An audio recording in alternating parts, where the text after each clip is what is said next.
ছোট ছোট বাচ্চারা তাহাজ্জুদের নামাজে পড়ে পড়ে কান্দে, আল্লাহ রিজিকের মালিক তুমি, মালিক তুমি ছাড়া পৃথিবীর বুকে কেউ রিজিক দিতে পারবে না, রিজিকের মালিক তুমি। আল্লাহ তুমি যদি রিজিকের ব্যবস্থা না করো আমরা কি খাইমু, কি খায়া বাঁচমু? আজকে 3 দিন ধরে বোর্ডিং এর মধ্যে কোনো খানা নাই। আল্লাহর ওলির মাথা পেরেশান হয়ে গেছে, হুজুরের মাথা পেরেশান হয়ে গেছে। আমার ছোট ছোট বাচ্চারা 3 দিন ধরে কানা নাই।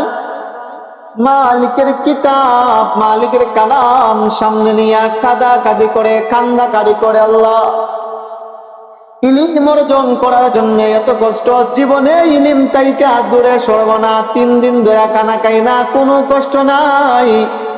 তাহাজ্জুদের নামাজের মধ্যে দাঁড়ায়া বলে, আল্লাহ রিজিকের মালিক তুমি, তুমি যদি রিজিক না দাও, তোমার রাসূল বলে দিয়েছে কোরআন শিক্ষা করতে করতে কোনো মানুষ যদি মারা যায়, কোরআন পড়তে পড়তে যদি কোনো মানুষ মারা যায়, আল্লাহ তুমি তালিবুল ইলমের খাতিরে তারে বিনা হিসাবে জান্নাত দান করে দিবা।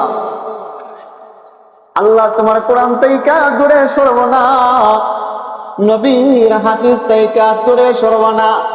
কোরআন শরীফ বুকের মধ্যে লইয়া ছোট ছোট বাচ্চারা কান্নাকাটি করে।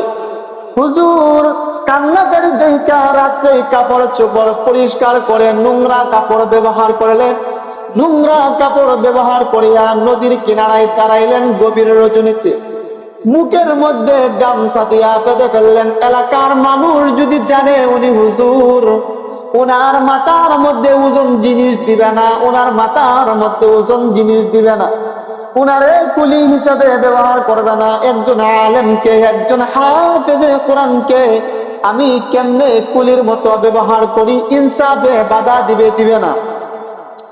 লোকটা যখন নাকি নদীর পাড়ে দাঁড়াইছে, লোকটা নদীর পাড়ে দাঁড়ায়া দাঁড়ায় বলে, আল্লাহ নিষ্পাপ বাচ্চারা পেটের ক্ষুধার যন্ত্রণা, ঘুম আসে না, তবু তোমার কালাম থেকে দূরে সরে না। রিজিকের মালিক তুমি আল্লাহ, আমি হইলাম গুনাহগার, তোমার নাম গফফার। আমার ছোট ছোট বাচ্চাদের জন্য রিজিকের জন্য বাইর হইলাম, 3 দিন ধরে কোনো কানা নাই, ছাত্রগুলো কোথাও যায় না। আল্লাহ গো তোমার দরবারে আমি শুকরিয়া জানাই, তুমি যে আমারে নদীর পার পর্যন্ত আইসা পৌঁছাইছো, আলহামদুলিল্লাহ। কেমনে রিজিকের ব্যবস্থা করে দিবা আমি জানি না, রিজিকের ব্যবস্থা করে দাও। হঠাৎ করে তাকায়া দেখে একটি নৌকা ধীরে ধীরে চলে আসতেছে। একটি বিধর্মী মানুষ, ওই বিধর্মী মানুষের সামনে সামনে হয়ে গেল।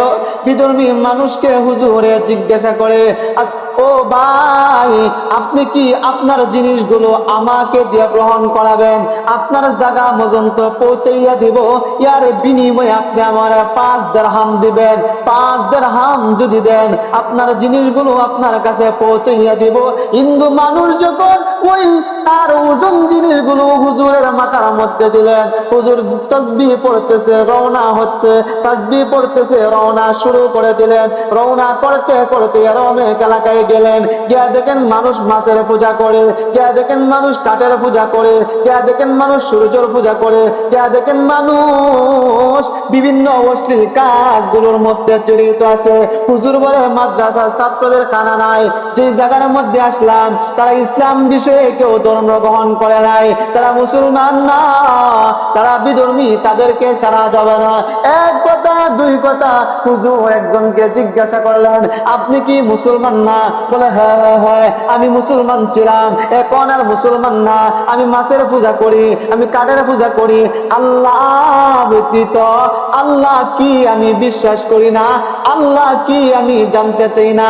আমার দেবতা হলো ওই মাছের পূজারী, কাঠের পূজারী, সূর্যের পূজারী যারা, আমার গুরু হলেন তারা।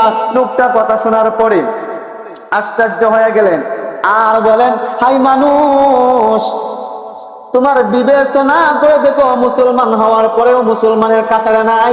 আল্লাহ তোমারে হেদায়াত দান করুন। আমি আপনাদের কাছে জানতে চাই, হেদায়াত দেওয়ার মালিক কে?